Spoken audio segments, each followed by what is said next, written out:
I just came back from UFC Macau, and this was my first time attending a live UFC event. So I will share some of my experience from the event. It was a 3-day event held at the Galaxy Arena and Andaz Hotel in Macau, with activities including Fan Expo, Meet and Greet, and Fight Night. For the Fan Expo, they had different obstacle and fitness challenges for fans to take part in. On the second day, there's a meet and greet autograph session with Justin Gaethje, Diego Lopez, Li Jingliang, and Zhang Weili. It was a 1-hour autograph signing, and the organizer was expecting only around 100 or so fans, but nearly 500 people showed up. I was quite surprised because I didn't know actually that many girls watch UFC in China. They were all there for Wei Li. But I must say the four fighters were really cool and patient. They gave every fan the time and attention they wanted. They took pictures, they smiled with the fans, they chat with the fans.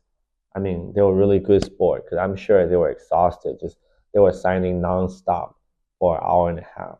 They actually stayed half an hour later because there were so many people. We waited in line for 2 hours, and just when it was almost our group time, the fighters had to leave. So many people were turned away with no autograph and picture. I actually ran into Justin Gaethje the next day before the event started. So, I was lucky enough to have a picture with him. So that was pretty cool. One of the biggest underdog of the event, Gabriela Fernandez, also showed up at the hotel lobby during the autograph session. I think she was there to check out the event, but she was really nice and took pictures with many fans who recognized her. And the fans were very respectful and friendly to her as well. The fans were quite shocked when they saw Wang Cong dropped and also submitted by Fernandez, and the crowd was pretty silent. But it was pretty obvious though to a lot of fans. Like Wang Cong was really looking for the KO. She wanted like a highlight reel performance, so she kind of left opening for her opponent.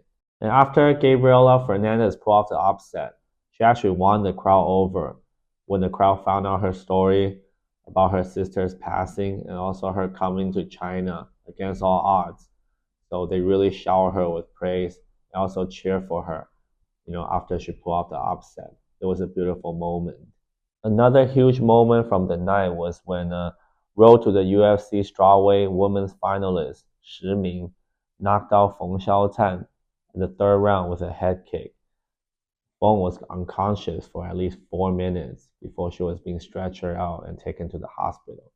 So, people at the live crowd was genuinely concerned for her. It was a scary moment because she wasn't moving at all when she was knocked out. She was just lying there unconscious for like 4 minutes. So it was a scary moment. So later on the night, her coach provided an update that she was okay. So it was a relief. I was quite disappointed that the other road to the UFC final between Xie Bing and Zhu Kangjie was canceled due to injury. I actually met Xie Bing in the hotel lobby prior to the fight.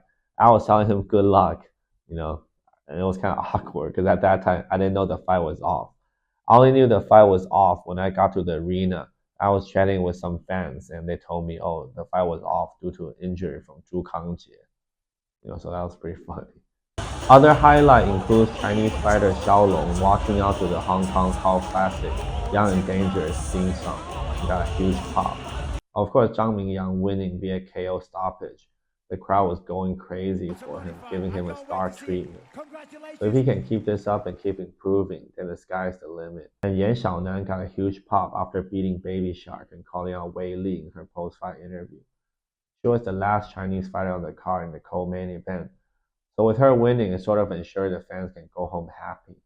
Macau was a very pro-Russian crowd, and Peter Yang and Muslim Solikov, they had a huge following. They even had their own cheerleading section. So that was kind of cool to see too. Overall, I really enjoyed the experience, and it was fun chatting with the fans, live while watching the fights.